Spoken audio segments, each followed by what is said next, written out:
Muy buenos días, hermanos, y bienvenidos al tiempo de estudio bíblico, lo que llamamos Escuela Dominical, en nuestra Iglesia Bíblica Bautista El Camino de Santiago, Chile. Les estoy mandando este video, este estudio desde los Estados Unidos. Wendy y yo seguimos aquí. Estamos visitando iglesias, buscando el apoyo también para la propiedad que estamos comprando. Y pues agradecidos que tomen el tiempo para compartir con nosotros y estudiar la Biblia juntos. Hemos estado hablando justamente de eso, de cómo estudiar nuestras Biblias. Hemos hablado de la importancia de contexto, de estudiar bien con gramática también algunos de los pasajes y saber cómo interpretar correctamente la palabra de Dios. Y vimos la semana pasada diferentes métodos que los autores humanos, inspirados por el Espíritu Santo, han usado para llamar la atención o para guiarnos en el texto, para entender un poco qué significa un texto, qué es el significado detrás de lo que ellos están escribiendo. Y uno de ellos es la interrogación. Jesús hacía muchas preguntas, los autores humanos, los apóstoles especialmente, pero también en el Antiguo Testamento vemos que se hacían preguntas y después se respondía esa pregunta. También vemos la importancia de parábolas, de historias. Vemos también una comparación y contraste, dos ideas contrastadas, o el hombre bueno y el hombre malo contrastado, o diferentes contrastes que nos ayudan a entender lo que la palabra de Dios nos quiere decir. Y después de los contrastes también las cosas que son similares, que una cosa se parece a otra. Muchas veces en la Biblia Jesucristo decía, el reino de los cielos es similar a, o es como tal cosa, porque es difícil para nosotros imaginarnos algunas cosas del reino de Dios sin tener esa ilustración. Hoy vamos a ver algunos otros métodos. Primeramente, la repetición y el énfasis.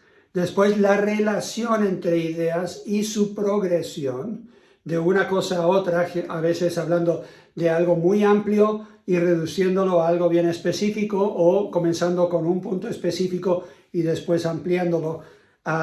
Y después vamos a ver causa y efecto. Así que espero que cuando veamos estos métodos te ayude a entender un poco mejor algunas de estas técnicas que usaban los autores para llamarnos la atención a nosotros y que entendamos mejor las Escrituras cuando las estamos leyendo. Quiero que vayan primero conmigo al Evangelio de Juan.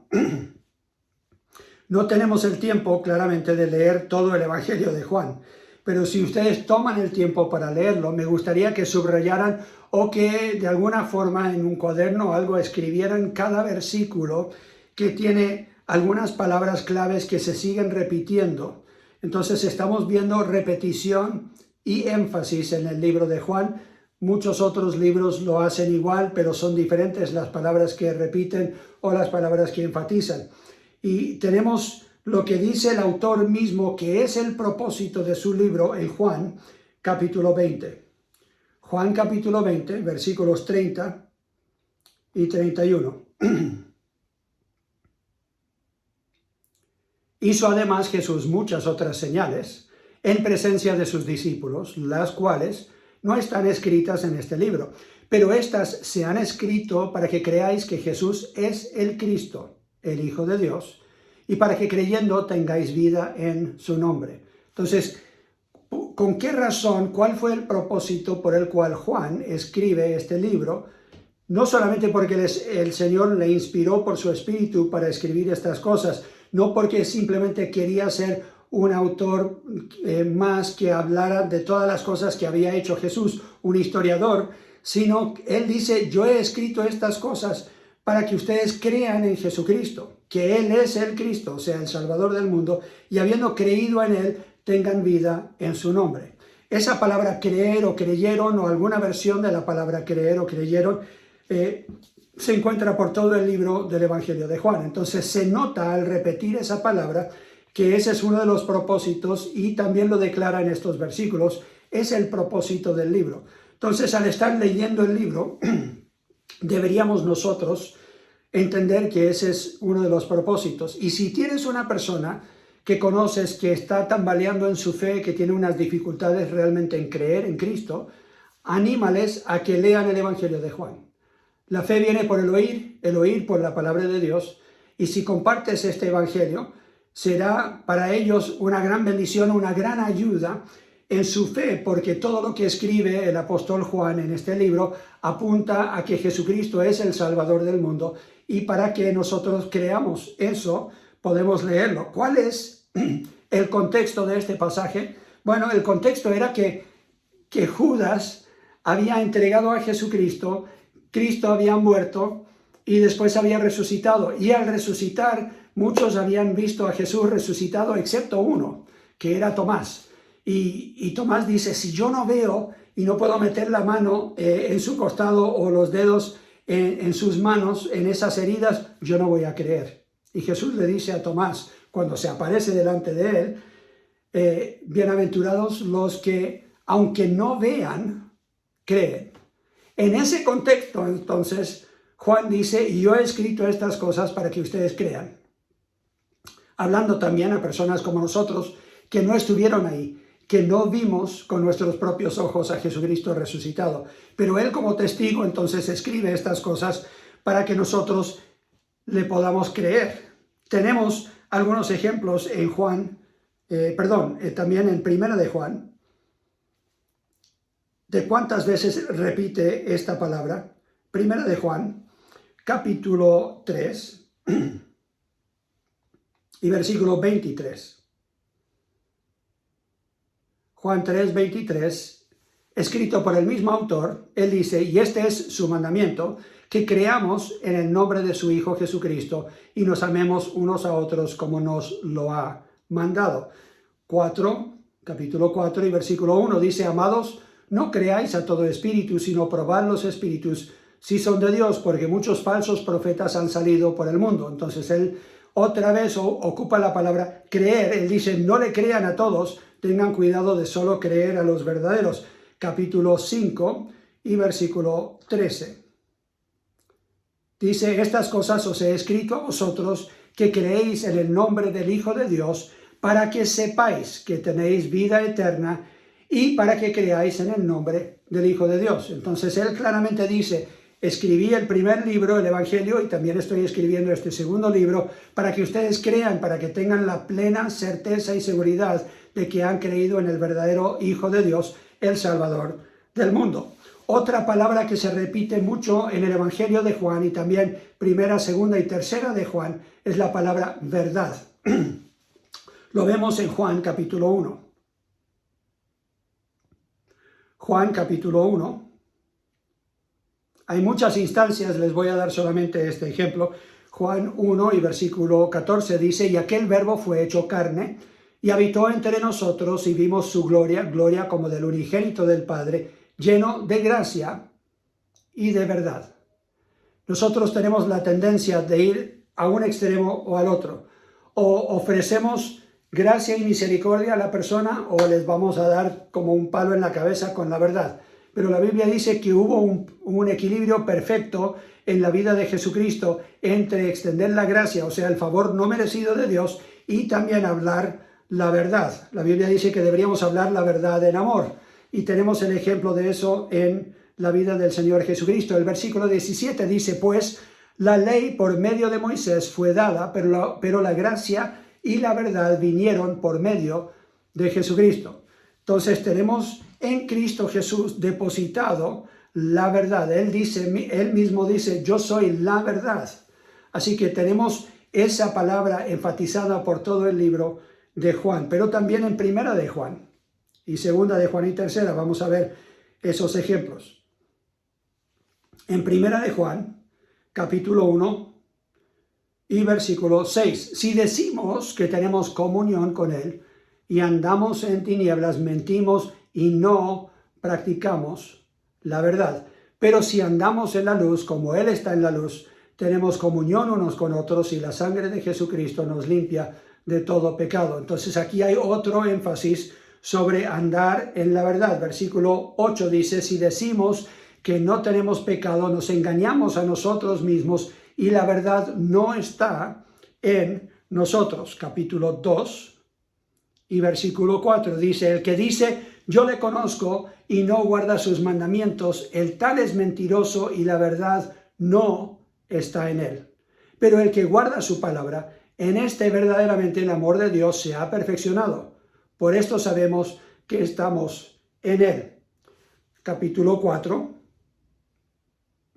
y versículo 6. Nosotros somos de Dios. El que conoce a Dios nos oye, el que no es de Dios no nos oye. En esto conocemos el espíritu de verdad y el espíritu de error. Y hay muchos ejemplos más. Podemos ir ahora a 2 de Juan, versículos 1 al 4.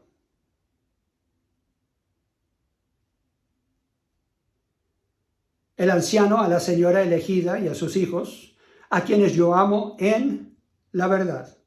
Y no solo yo, sino también todos los que han conocido la verdad, a causa de la verdad que permanece en nosotros y estará para siempre con nosotros. Sean con vosotros gracia, misericordia y paz de Dios Padre y del Señor Jesucristo, Hijo del Padre, en verdad y en amor.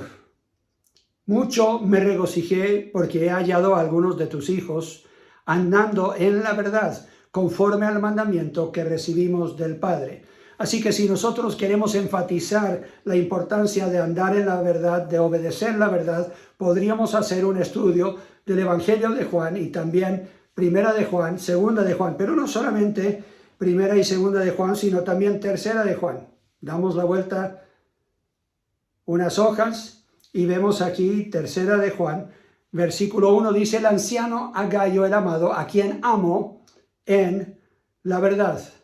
Amado, yo deseo que tú seas prosperado en todas las cosas y que tengas salud así como prospera tu alma. Pues mucho me regocijé cuando vinieron los hermanos y dieron testimonio de tu verdad, de cómo andas en la verdad.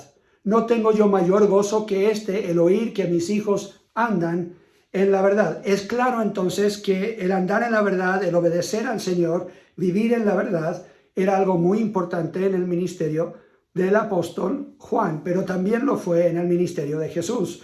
El versículo 8 otra vez lo recalca, dice: nosotros pues debemos acoger a tales personas para que cooperemos con la verdad. O sea, ellos estaban apoyando a misioneros y evangelistas que pasaban, y él dice: y bien haces eso cuando apoyas y les ayudas económicamente, porque estamos apoyando que se extienda la verdad del evangelio. Y el versículo 12. Todos dan testimonio de Demetrio y aún la verdad misma, y también nosotros damos testimonio, y vosotros sabéis que nuestro testimonio es verdadero. Él dice, la verdad misma, lo que nosotros enseñamos y predicamos, da testimonio de qué tan buena persona es este Demetrio. Así que tenemos la repetición y el énfasis. Cuando nosotros vemos repetición y énfasis en un pasaje, sabemos que es algo que Dios quiere resaltar, es algo que Él quiere llamarnos la atención. Ahora tenemos la relación y progresión de diferentes elementos en un pasaje. Conceptos relacionados que muestran una progresión especialmente son muy importantes. En Efesios tenemos una frase que se repite mucho en la Biblia, pero en Efesios se repite bastante.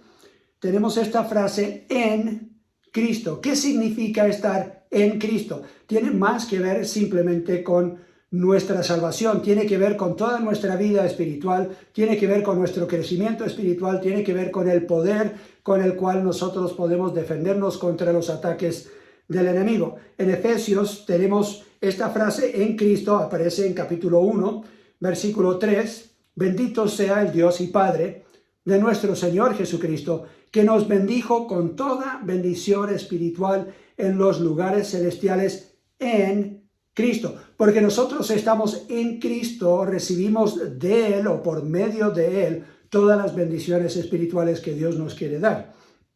El versículo 10. Yo sé que me estoy saltando muchos, pero estoy simplemente dándoles ejemplos en estos versículos de cómo se resalta esta frase o estas palabras. Dice el versículo 10, de reunir todas las cosas en Cristo, en la dispensación del cumplimiento de los tiempos, así las que están en los cielos como las que están en la tierra, en el capítulo 2 y el versículo 6.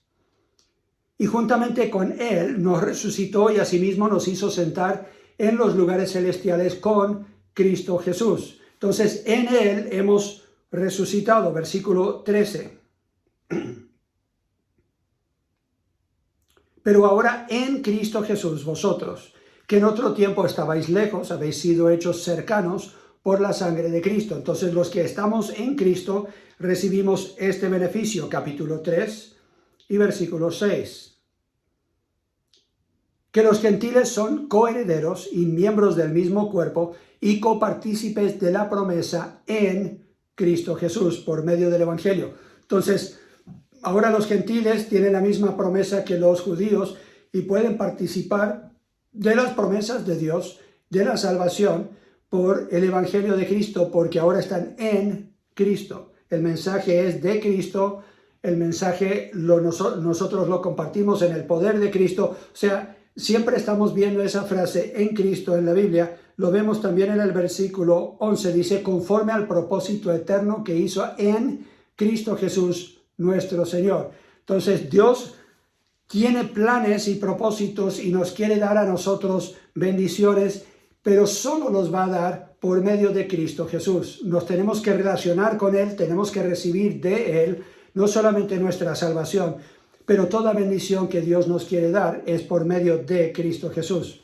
Ahora, nuestra posición en Cristo, nuestro crecimiento en Cristo y nuestra victoria en Cristo, también lo vemos en el libro de Efesios. Y aquí vemos una progresión. No estamos viendo solamente un concepto relacionado por todo el libro, como la frase en Cristo, pero estamos viendo la progresión con algunas palabras claves. Y quiero mostrarles en Efesios capítulo 2.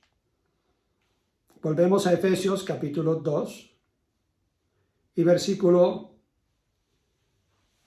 4 en adelante para tener el contexto, pero queremos resaltar el versículo 6. Pero Dios, que es rico en misericordia, por su gran amor con que nos amó, aun estando nosotros muertos en pecados, nos dio vida juntamente con Cristo. Por gracia sois salvos. Y juntamente con Él nos resucitó. Y asimismo nos hizo sentar en los lugares celestiales con Cristo Jesús.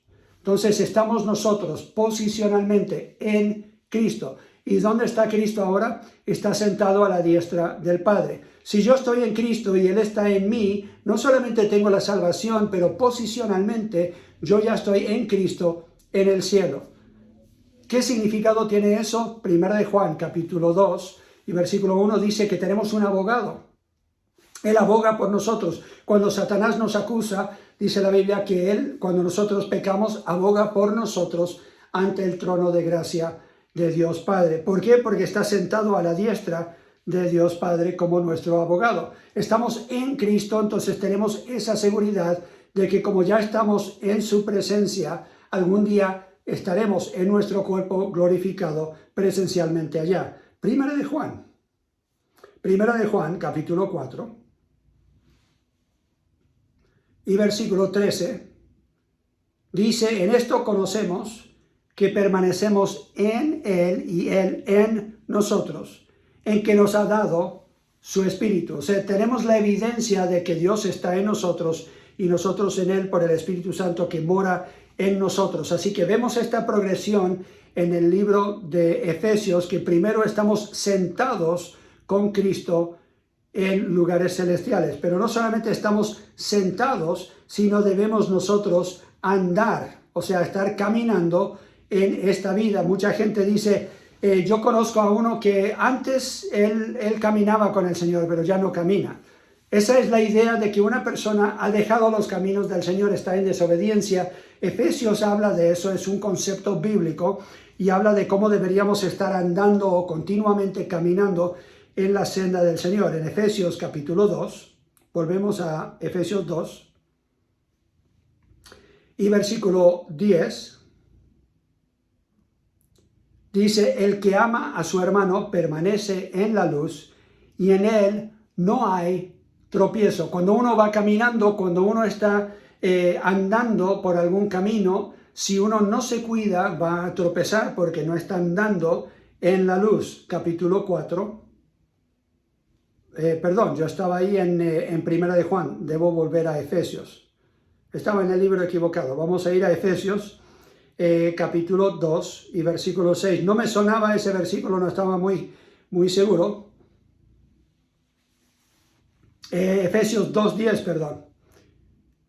Dice, porque somos hechura suya, creados en Cristo Jesús para buenas obras, las cuales Dios preparó de antemano que anduviésemos, o sea, que caminásemos en ellas. Voy a prender una luz aquí a ver si esto es un poco mejor, porque se está oscureciendo afuera. Entonces deberíamos nosotros andar en los caminos del Señor, deberíamos andar en estas buenas obras que Él de antemano preparó para que anduviésemos en ellas. Capítulo 4 y versículo 1 dice, yo pues preso en el Señor os ruego que andéis como es digno de la vocación con que fuisteis llamados. Versículo 17 del capítulo 4 dice, esto pues digo y requiero en el Señor, que ya no andéis como los otros gentiles que andan en la vanidad de su mente. Capítulo 5 y versículo 2 dice, y andad en amor, como también Cristo nos amó y se entregó a sí mismo por nosotros, ofrenda y sacrificio a Dios en olor fragante. Aquí está hablando de cómo deberíamos nosotros andar. Versículo 8. Porque en otro tiempo erais tinieblas, mas ahora sois luz en el Señor, andad como hijos de luz. Y el versículo 15. Mirad pues con diligencia cómo andéis, no como necios, sino como sabios. Entonces aquí vemos no solamente la regla de progresión, estamos sentados en lugares celestiales con Cristo y ahora estamos andando por este mundo en las obras que el Señor ha preparado de antemano, como representantes de Él sobre la tierra, como sus hijos, deberíamos andar en amor. Todo lo que esto dice debería ser práctica diaria, debería ser parte de nuestro caminar en el Señor. Entonces estamos sentados, pero también estamos caminando. Pero después dice en Efesios 6 que estamos nosotros parados, firmes. Y vamos a ver por qué. Efesios capítulo 6 y versículo 11. Vestíos de toda la armadura de Dios, para que podáis estar firmes contra las acechanzas del diablo. En griego eso simplemente significa que yo voy a estar parado, firme. Comienzo mi vida como creyente sentado en lugares celestiales, pero no voy a quedarme ahí y simplemente celebrar que soy salvo y que ya tengo mi salvación y estoy en la presencia del Señor ya, sino que voy a andar conforme a la palabra de Dios y lo que Él me ha dado para yo cumplir, y después debo yo estar parado, firme, porque vienen las acechanzas del enemigo, versículos 13 y 14. Por tanto, tomad toda la armadura de Dios para que podáis resistir en el día malo y habiendo acabado todo, estar firmes. Estad pues firmes, ceñidos vuestros lomos con la verdad y vestidos con la coraza de justicia. Así que vemos una progresión en el libro y hace una buena transición de una parte a la otra cuando vemos las palabras sentados, caminando o avanzando en nuestro crecimiento espiritual, y después ya hablando de la victoria que tenemos cuando estamos parados firmes en el Señor. Y esta forma de ver el libro nos ayuda a recordar la enseñanza de este libro y nos ayuda a aplicarla a nuestra vida. Hay una más que quiero ver, una técnica más que ocupan los autores, que ocupa Dios por medio de autores humanos para llamarnos la atención, y es causa y efecto. Y esto aparece mucho en la Biblia. Vamos a comenzar en Deuteronomio capítulo 11. Deuteronomio capítulo 11, versículos 26 al 28. Tenemos aquí un resumen de un mensaje que Dios repite vez tras vez tras vez en su palabra, tanto en el Antiguo Testamento como en el Nuevo. Dice aquí, he aquí yo pongo hoy delante de vosotros la bendición y la maldición. Aquí ya hay un contraste, una comparación entre dos cosas.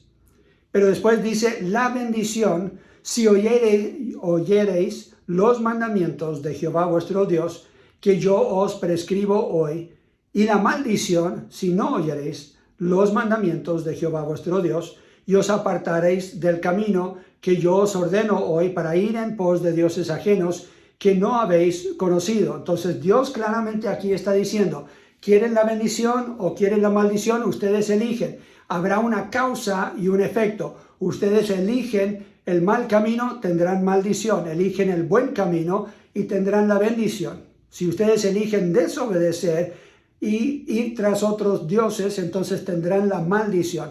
Si ustedes eligen seguir a Dios y obedecer su palabra, entonces tendrán bendición. Causa y efecto. Lo vemos también en capítulos 28 y capítulo 30 de Deuteronomio. Si lo quieren leer como tarea, es una buena lectura que simplemente amplía un poco más esta idea que vemos en los versículos 26 al 28 de capítulo 11 de Deuteronomio. Lo vemos también en Juan capítulo 3. En el Nuevo Testamento, el libro de Juan y el capítulo 3, los versículos 14 en adelante, dice Jesús aquí, y como Moisés levantó la serpiente en el desierto, así es necesario que el Hijo del Hombre sea levantado, para que todo aquel que en él cree no se pierda, mas tenga vida eterna. Porque de tal manera amó Dios al mundo, que ha dado a su Hijo unigénito, para que todo aquel que en él cree no se pierda, mas tenga vida eterna. Porque no envió Dios a su Hijo al mundo para condenar al mundo, sino para que el mundo sea salvo por él. El que en él cree no es condenado, pero el que no cree ya ha sido condenado, porque no ha creído en el nombre del unigénito Hijo de Dios. Entonces aquí tenemos salvación y condenación comparadas una con otra, pero también tenemos causa y efecto. Dios manda a su Hijo Jesucristo para morir por nosotros para que podamos ser salvos, pero los únicos que tienen el beneficio de la salvación son los que creen. Los otros ya son condenados porque no han creído. Así que vemos claramente aquí causa y efecto. El que cree es salvo, el que no cree no encuentra la salvación, ya es condenado, se encuentra bajo condenación. Primera de Corintios capítulo 11.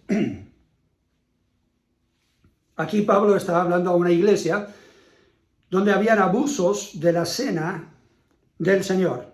1 Corintios 11 y versículo 27. De manera que cualquiera que comiere este pan o bebiere esta copa del Señor indignamente, será culpado del cuerpo y de la sangre del Señor. Por tanto, pruébese cada uno a sí mismo y coma así del pan y beba de la copa. Porque el que come y bebe indignamente sin discernir el cuerpo del Señor, juicio come y bebe para sí. Por lo cual, hay muchos enfermos y debilitados entre vosotros y muchos duermen. Si pues nos examinásemos a nosotros mismos, no seríamos juzgados. Aquí claramente Pablo dice, hay algunos muertos y algunos enfermos entre ustedes por el juicio de Dios, porque ustedes no han seguido las enseñanzas del Señor, no han respetado la cena del Señor. Ustedes están tomando indignamente la cena del Señor. No se esperan los unos a los otros, no lo hacen en amor, simplemente se están embriagando en la cena del Señor. Así que Él dice, ustedes mismos están atesorando juicio para ustedes. Algunos de ustedes ya están enfermos y algunos ya muertos porque Dios los ha juzgado por haber tomado indignamente la cena del Señor. Así de serio es. Aquí vemos causa y efecto. Obedeces al Señor, tienes su bendición. Desobedeces y tienes el juicio de Dios y Él hasta te puede quitar la vida.